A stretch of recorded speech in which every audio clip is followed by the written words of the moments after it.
welcome to Twitchin in the kitchen, because we're in the kitchen and I'm twitching. So today we're going to be making waffles. They're great for people who are gluten-free or sugar-free or dairy-free because they're super easy to make gluten-free, sugar-free, or dairy-free. Let's be real. And they are so much more stable than gluten-free bread or bread alternatives for gluten-free. Gluten-free is very crumbly and very sandy. So I prefer to start with my dry ingredients first, just because then I don't have to wash my whisk in between. Because who wants to do dishes? I don't want to do dishes. So the recipe will be down in the description if you want to follow it. Don't worry about it. Yeah, let's get started. So we start with 2 cups of flour.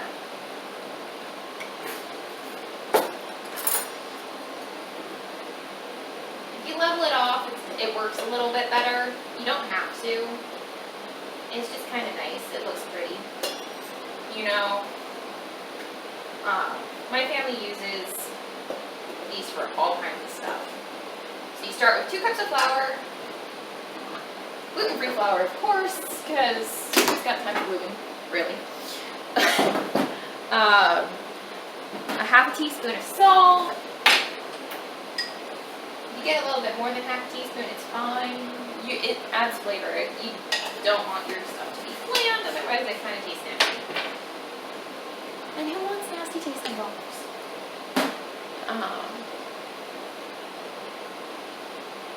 Baking powder. So 2.5 teaspoons of baking powder. If you get a little bit more of this, again, it's not the worst thing. You're just going to have a little bit extra fluff. They're going to be softer than anything else. Normally my family makes like a triple batch of this recipe because we use them all the time. And that's all that's there for our dry ingredients. You just kind of whisk that together so that it's all nice and mixed.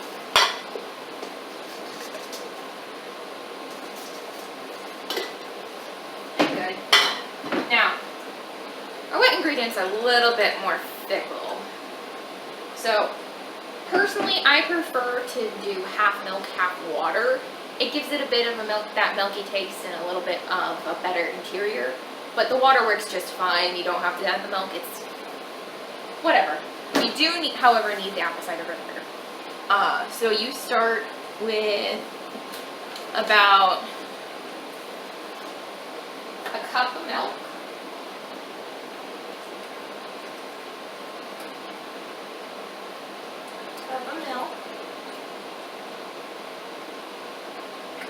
And half a cup of water.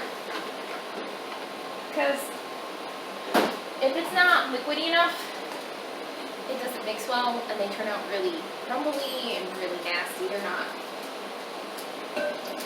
that great. And then you're going to put in about a tablespoon of vinegar into that. The vinegar is a stabilizer along with the milk and vinegar. It makes buttermilk, which makes things taste better when you're cooking, but it also is a stabilizer, and stabilizers are really important for gluten-free cooking because, let's face it, gluten-free cooking is very unstable. It's kind of like you're being test. While you're cooking, it's not the easiest thing in the world. It's fine. It's fine. I'm fine. It's all good. And then you're just going to let that kind of sit for a minute and let it sour and mix and combine completely. So, yeah. And you really want to be careful with what you use for stabilizers because some stabilizers don't really taste that great. A lot of gluten-free flours, especially cup for cup, you still have to add a stabilizer or an extra egg for another stabilizer. They're very important. There we go. getting there. It's fine. My brain's a little wonky. I have Lyme disease, and It's in my brain. It's not something that's going away anytime soon. We're working on it. Alright, so now we add about 2 tablespoons of honey. I just kind of drizzle it in there. I don't actually measure this out. You can. It's better if you measure it out, but I don't. I just don't. The way my mother taught me was we measure things with our hands and by our eyes. So using measurements doesn't always work out, especially with the gluten-free, because a lot of this isn't exact. It is exact, but it's not. Because a lot of these recipes are gluten recipes and normal recipes that we've taken and adapted over the years. And you're just gonna mix that in, and we've got 3 to 6 tablespoons of melted butter or oil. I just use oil. It's easier. I don't want to melt butter. Who wants to melt butter? And yeah, I usually do about 4 or 5 tablespoons of oil, but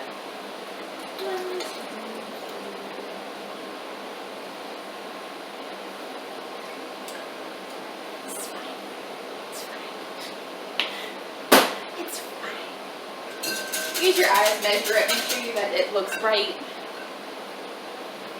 You know, you want to have it be looking like the right amount. Cooking isn't an exact science, but it is at the same time. It's very, very strange. It's really strange. It's not normal.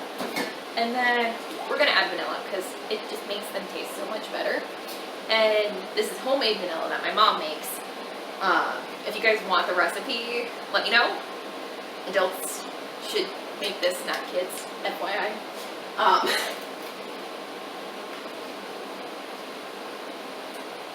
got it. I'm getting a can opener for Christmas.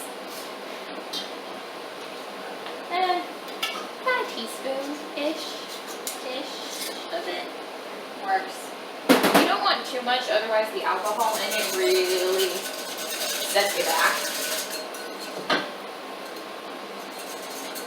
And then you're just gonna kind of mix it in a little bit at first, and then it's just easier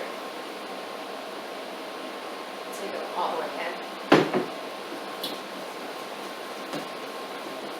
And mix. It's okay to be messy. Cooking is messy in general, but cooking with tics or twitches or tremors just makes it a little bit more. As long as you got, a good sponge, you're good. And this is way too thick. This is not what it's supposed to look like. So, I forgot the eggs, that's why. I'm fine, it's okay. If you forget the eggs, it's fine. It really is. You're gonna use 3 eggs. It's fine. It's fine. I talked about eggs earlier too. It's fine. This is fine. There's no worries here.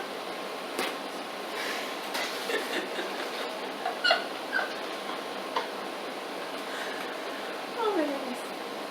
So you're going to take about 3 eggs and you're going to want to mix that into your actual wet ingredients. Not do this. But if you do this, it's fine. It's totally fine. It's not the end of the world. They should still come out beautiful and fluffy and fantastic. And if they don't, I'm going to be disappointed. Oh well.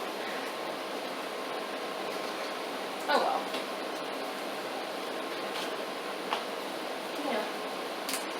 You're just going to beat these depends on it. Oh, there's a shell in there. Extra calcium, it's fine. A little extra shell never hurt anyone, right? Cooking is very messy, and when you twitch and you have muscle weakness issues, it just makes it a little bit more fun. Let's be real.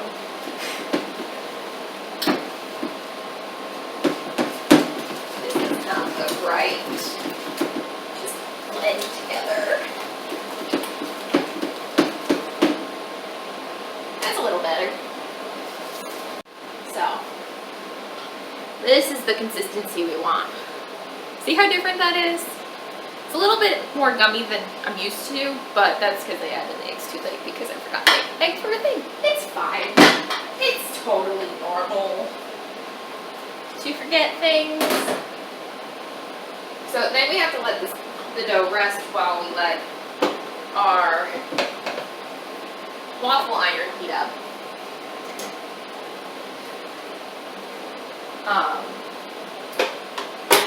So yeah.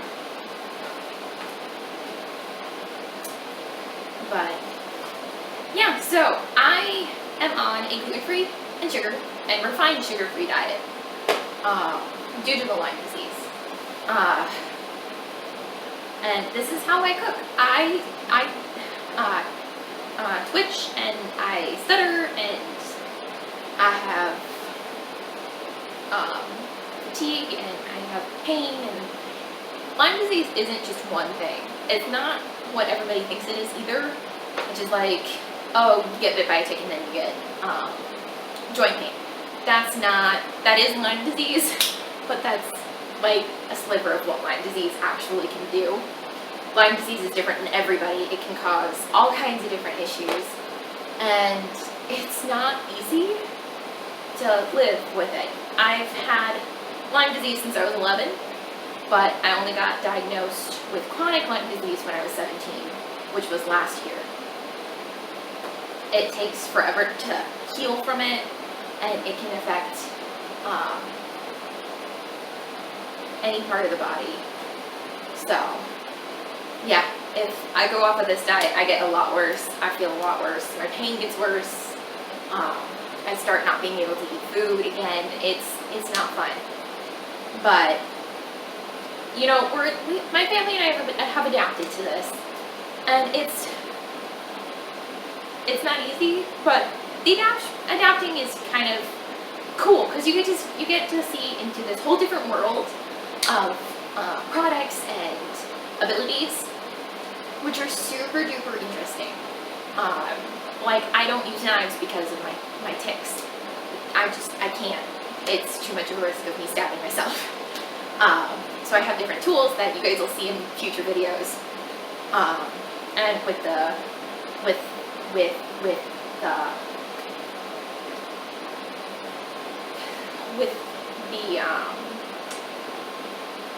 food, I do a lot of different things. Like, I just got this new cup. It's marketed to the blind, but I can't knock it over. But if I pick it up, it comes straight up. You know? So if I tick, I don't knock it over. And I don't spill water all over the place, which is a huge problem. But it's kind of funny, some of my tics. My arms sometimes lock up and I get dino arms, is what we call them. And I can't extend my arm, I can't flap my hand. It's kind of funny when you think about it. But I prefer to laugh about it because laughter is the best medicine, and it's really not. You have a choice when you get sick, whether you're going to be sad about it or you're going to laugh about it, and you're going to help somebody else through it. And I choose to laugh and help others through it because it's easier, I think, than sitting all day and crying.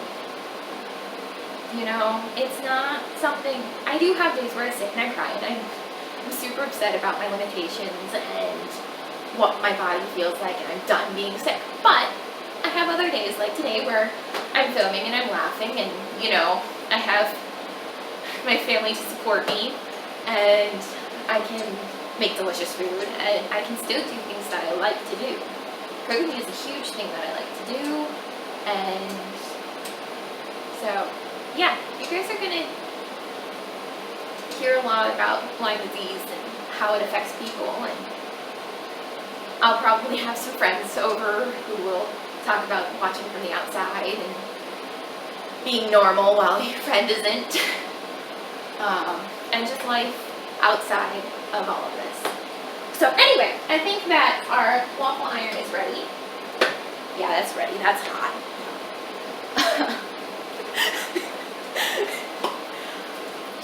So you're gonna spray it. It makes it so they don't stick, because gluten-free sticks to everything. And we're gonna take our ladle. This is a nice big soup ladle. Makes it so I don't have to scoop out as many times. And do one here. One here. And you don't want to completely fill it with your batter, because your dough is going to expand. Your dough is going to poof. It's going to poof. Not poof. That's the wrong word. It's going to rise. It's going to get bigger. I can't remember the word for it. I can't remember the word for it. And with a waffle iron, you don't really want to use a fork. I know a lot of people use forks and stuff to get their waffles out. We use spatulas because they don't scratch up your waffle iron, which makes them stick more, and then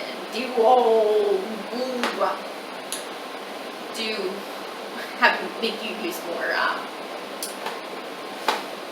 oil. There we go. Fine. It's fine. Totally fine. And this takes a minute. So I'm just gonna take them off. And look how pretty that is. And yeah, there's your waffles. They can be used for all kinds of things. We use them for burgers and sandwiches and breakfast, of course. And pretty much anything you would use bread for, you can use waffles for. They're delicious, and they hold up better than gluten-free bread. So, thanks for hanging with me, and thanks for watching me do life on hard mode. See you guys in the next level.